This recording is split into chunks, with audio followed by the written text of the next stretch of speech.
All right.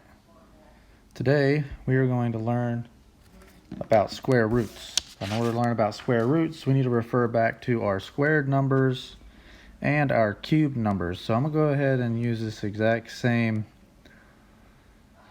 paper here, our digital paper, and continue based off of here. So we can always refer back to this as we're going through the assignment. Okay, so let's start off with the title for this one. If you're taking notes at home, let's just call it square roots. And it's not how you do a Q. RC cubed roots. So we got square roots and cube roots. Okay. All right, so let's start off with kind of like a formula, kind of per se.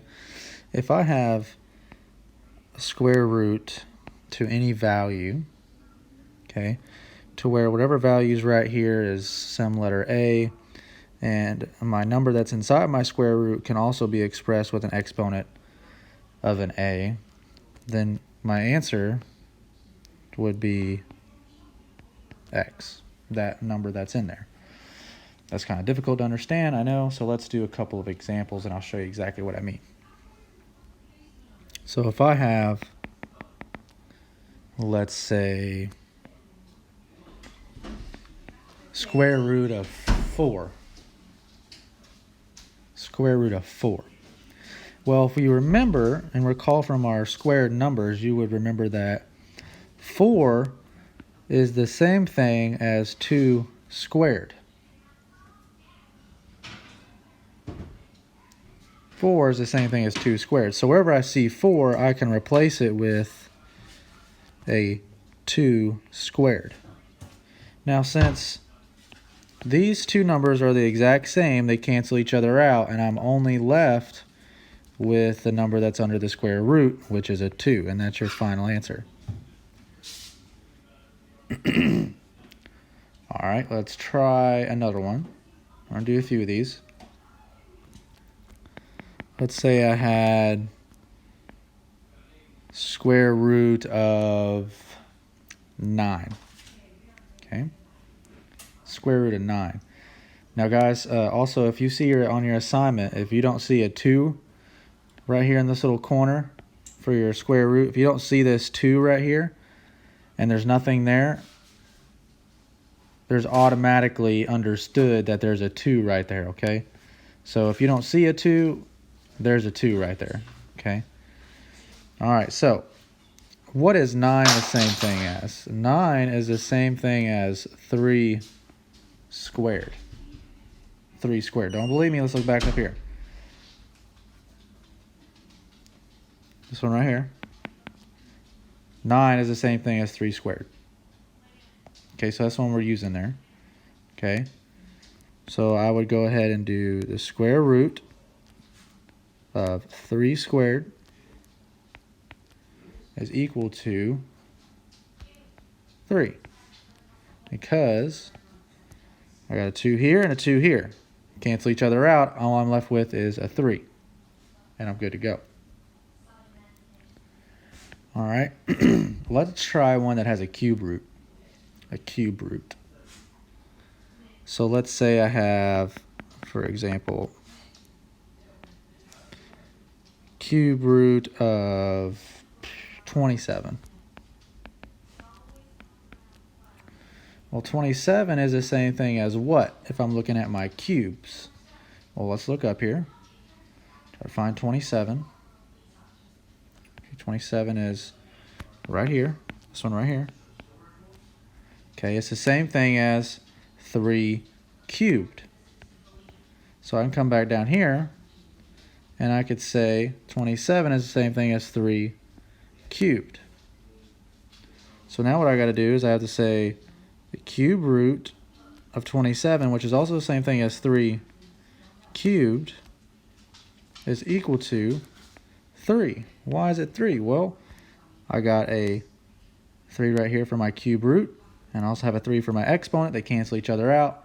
All I'm left with is the 3, and I'm good to go. All right, let's try another one with a cube root. Let's say I have cube root of 8.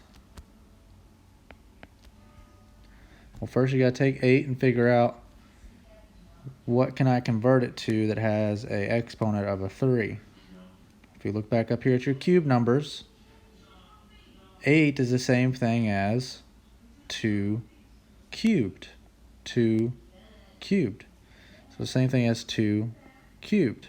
So wherever I see 8, I can replace it with a 2 cubed.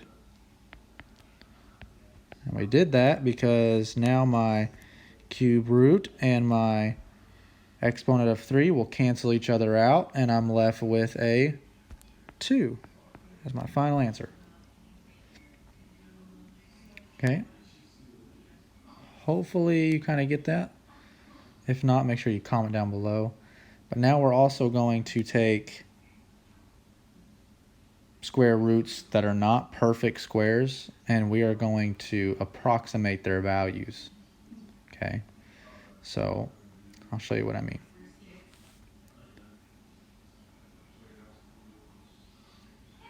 So let's go ahead and make a little sentence here.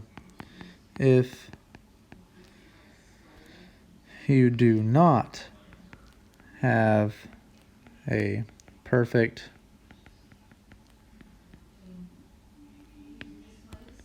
square number or perfect cubed number, then you have to approximate. And I'll show you what I mean by that. So, for example, let's say we had square root of 5. Okay. It's not a perfect square. You can't go up here to the very top and look at your squared numbers and find 5. Okay. There's nowhere that you would see a 5. But 5 is between 4 and 9, right? Between 4 and 9, which is very, very important.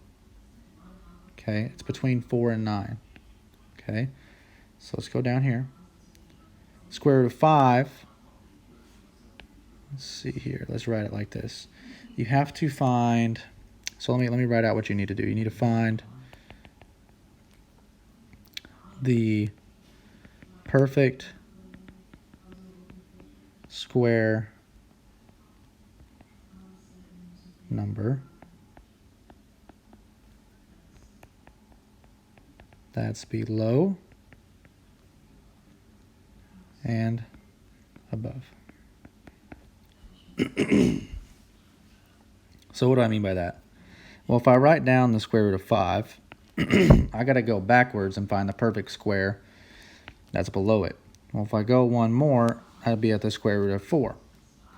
And the square root of 4 we know is 2.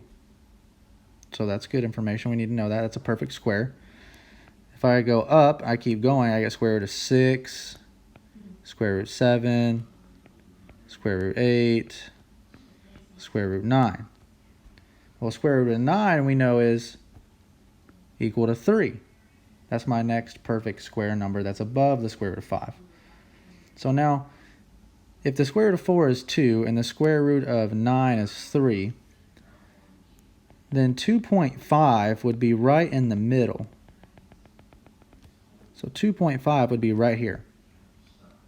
But I'm looking for, this was my perfect square, this was my perfect square. I'm looking for this one right here. I'm looking for the square root of 5. Well, I know it's less than 2.5. Okay.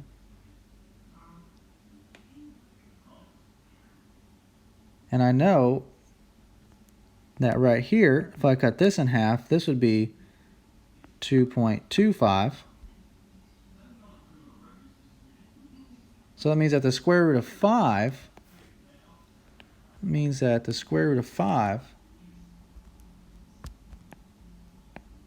is approximately around 2.2. 2.2.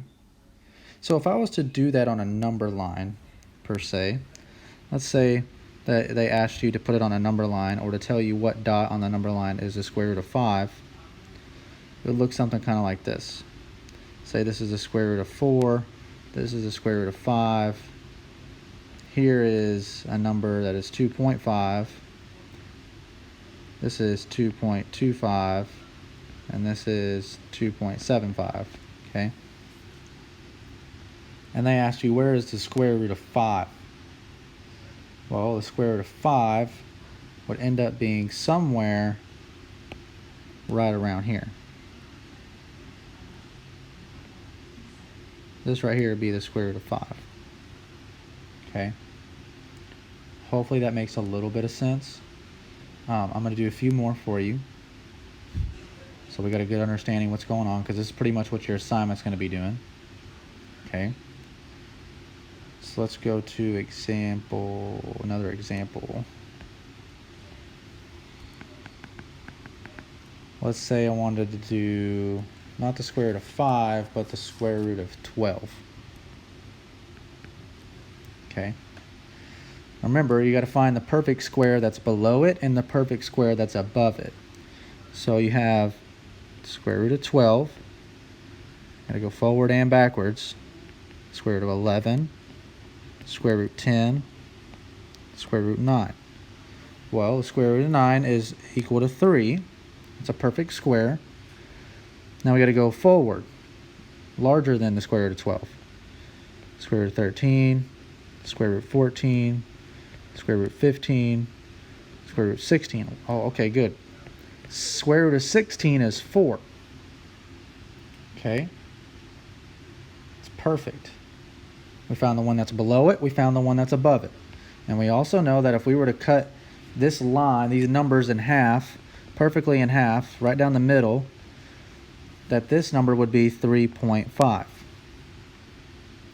Well, the number that we're looking for is this one right here, square root of 12. Well, the square root of 12 is just right behind 3.5. So you could say that the square root of 12 is approximately, I don't know, let's say 3.3 or 3.4. So really, really close to that. Okay, so on a number line, you'd have a 4 over here and 3 here. This would be 3.5. And where would my square root of 12 go? Well, we said the square root of 12 was approximately 3.3 or 3.4 because it was right behind the 3.5 mark. So that would probably be somewhere around here. Somewhere right in here somewhere would be square root 12. Okay? Somewhere right in there in that general area, I would take full credit for that. That'd be fine. Okay? So let's do a cube root one and we'll call it good. Okay? Cube roots are pretty hard ones because you got to go a long ways. So let's do one cube root one.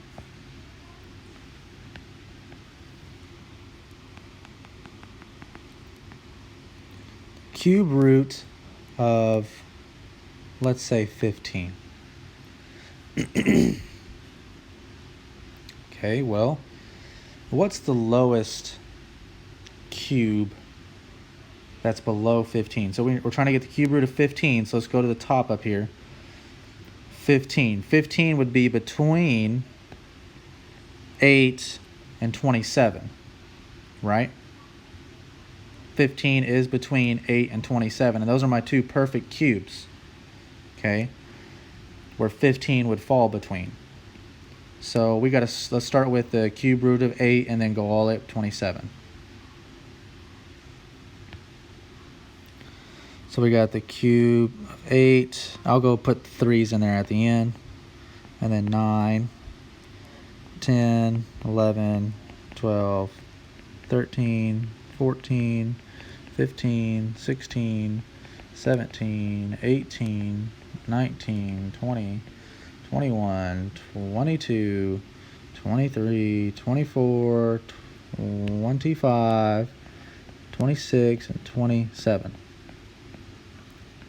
And yes, all of them have the little square root or cube root over every single one of these. I'm not going to go through there and do that. That's too much.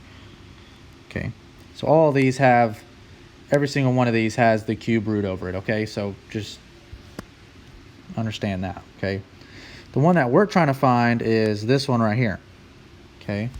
Well, the halfway point, because this one was 2, this answer is 3, so halfway would probably be somewhere right in here, which is going to be 2.5. So 15 is a little bit below 2.5.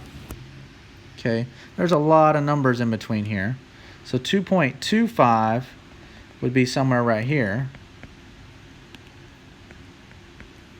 So that means that the cube root of 15 is in between those two, pretty much. So you could say that the cube root of 15 is approximately 2.4, or probably not that high, 2.3 or 2.4, somewhere around there. Okay, so if we were to draw that on a number line, 3 would be over here, 2 would be here. Here's the approximately the middle, which would be 2.5. And then over here would be 2.25. And our answer is approximately somewhere right in here. Somewhere right in here. And that would be the cube root of 15. All right, hopefully this helps you with your assignment today. If you have any questions, feel free to just comment. I can help you out in any way I can.